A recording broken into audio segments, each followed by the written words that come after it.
어느덧 계절의 섭리가 마술봉을 들고 다시 나타났습니다.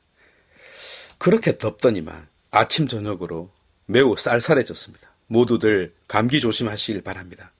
천체의 운행과 발 맞춘 것은 아니었겠으나 말씀도 우리로 하여금 차분해지라고 손짓하는 듯합니다. 오늘 독서 말씀은 일치를 이루신 그리스도에 대하여, 복음은 종말론적 자세에 대하여 전해줍니다. 기도합시다는 눈을 감고 아멘은 눈을 뜨는 것이 아닌 것처럼 곧 정박해야 할 항구에 닻을 내리는 것이듯 우리를 흔들리지 않는 곳에 붙들어 매고 있는 곳을 바라보도록 합시다. 오늘 루카복음 12장 35절부터 38절은 언젠가 우리가 앉게 될 식탁을 예고해주고 있다 하겠습니다. 그 식탁 위에는 소고기, 그리고 삼겹살 기름 97%, 살 3%인 그 삼겹살, 그냥 피자 말고 몸에 있는 털을 다 깎아야 먹을 수 있는 이 제모 피자, 그리고 BBQ 치킨과 네네 치킨, 또한 엄마들이 한번 맛보면 죽는다는 족발까지 진수성찬이 쫙 깔려 있습니다. 또 음식이 얼마나 많은지, 누가 어떤 음식에 젓가락을 갖다 대면 이렇게 할 필요도 없습니다. 중요한 것은 고기를 먹으려면 구워야 되는데 엄마야 이 고기를 구워준다는 사실입니다. 그런데 누가 소고기를 구워줄까요? 다름 아닌 우리가 무릎을 꿇고 예의를 다하여 바라보고 있던 그리스도 예수님이십니다. 놀랍지 않습니까?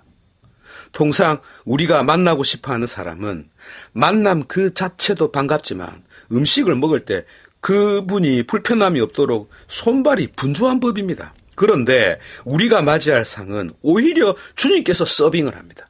이 얼마나 황송하고 영광스러운 장면이랍니까? 어떤 의미에서는 이 순간을 생각하며 믿을만 하다고 말씀드리고 싶네요.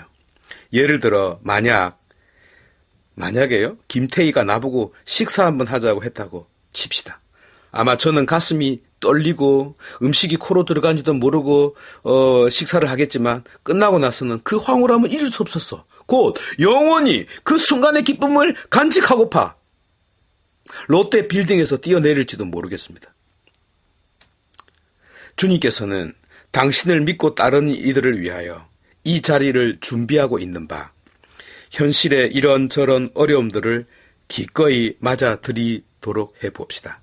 사도 바오로는 에페소서 2장에서 그리스도께서 이루신 어떤 업적을 칭송하면서 그 의미를 상세하게 전해주고 있습니다. 그 업적이란 십자가에서 이루신 일치라는 업적입니다.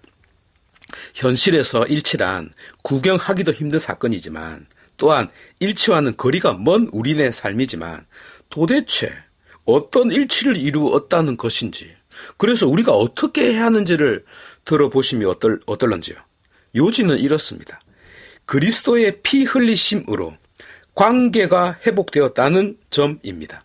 야곱이 형 에사오의 옷을 입고 아버지 이삭의 장자 축복을 받아냈듯이 장자로 받아들여졌습니다. 그때 아버지 이삭은 야곱인 줄 알면서 축복한 것이 아니라 둘째가 진짜로 첫째인 줄 알고 축복을 준 것입니다. 우리 눈에는 바보처럼 보이지만 실제로 이 사건이 일어났습니다. 마찬가지로 하느님은 어떤 면에서는 눈이 멀었는데요, 우리를 당신 아들 그리스도로 여긴다는 것입니다. 이삭처럼요. 에이, 그런 말도 안 되는 소리가 어디 있어? 라고 비아냥거릴 수 있겠습니다만 이것이 믿음의 신비입니다. 왜냐? 하느님이 그냥 우리 각자를 보셨으면 그저 우리 각자로 보았을 텐데, 예컨대 입고 있는 옷만 보면 다 아시니까요. 그런데 그리스도의 피 흘리심으로 우리 모두가 입고 있던 옷이 전부 빨갛게 물들어 버렸던 겁니다. 그래서 누가 누군지 구분할 수가 없는 겁니다. 하여 내 아들을 찾을 수가 없어요. 하여 전부를 받아들임으로써, 곧 전부를 아들로 받아들임으로써 당신 아들 그리스도를 잃지 않은 것입니다. 개그 콘서트 같은 이야기지만 신앙의 신비는 이 결론을 가리키고 있습니다. 그러면 이제는 자식들 사이에 문제가 남게 됩니다. 내가 적통이다, 너는 반개다, 너는 저쪽에서 찌그러져 있어 등등 큰아들이 큰 소리를 치는데 그리스도라는 큰아들은 이를 요구하지 않는다는 것입니다.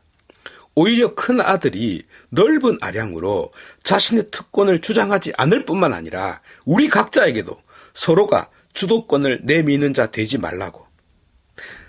왜냐하면 우리 모두가 아버지의 아들로 받아들여졌다는 그 사실이 중요한 것이지 누가 에사오인지 누가 야곱인지는 중요하지 않게 되었다는 점 때문입니다.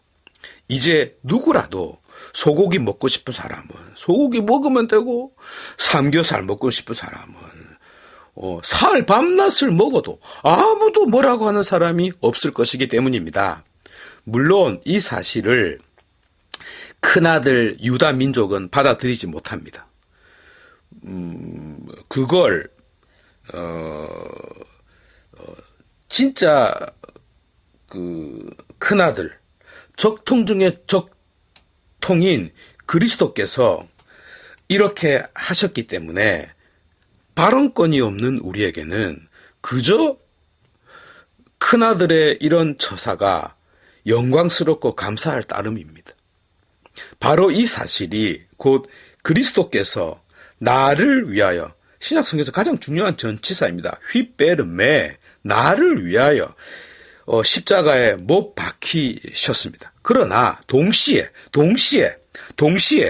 너를 위하여도 못 박히셨다는 바로 이 사실이 우리 각자가 자신을 넘어서 너의 손도 잡아야 하는 일치의 근거입니다. 그놈이 재산이 많아서도 아니고 착해서도 아니고 예뻐서도 아닙니다. 나를 구원하신 그리스도께서 내 손뿐만 아니라 그의 손도 잡고 있는 까닭입니다. 하여 일치란 어렵지만 우리 모두가 함께 앉을 그 식탁, 더군다나 주님께서 서빙하는 그 식탁을 바라보며 우리 각자도 그리스도의 마음을 헤아리고 동참하는 자 되도록 결심해야 합니다. 이것이요, 자기 자신을 넘어서고 자기의 이기심과 감정을 이겨내는 정말 일치를 향하여, 저 높은 일치를 향하여 나아가는 진짜 믿는 자입니다. 디트리히 본헤퍼가 마지막 죽기 전날 쓴 시, 약혼자에게 전달하여 선한 능력으로라는 성가로 불리는 가사 한 구절로 이 일치를 생각해 보았으면 합니다. 주께서 밝히신 작은 촛불이 어둠을 헤치고 타오르네.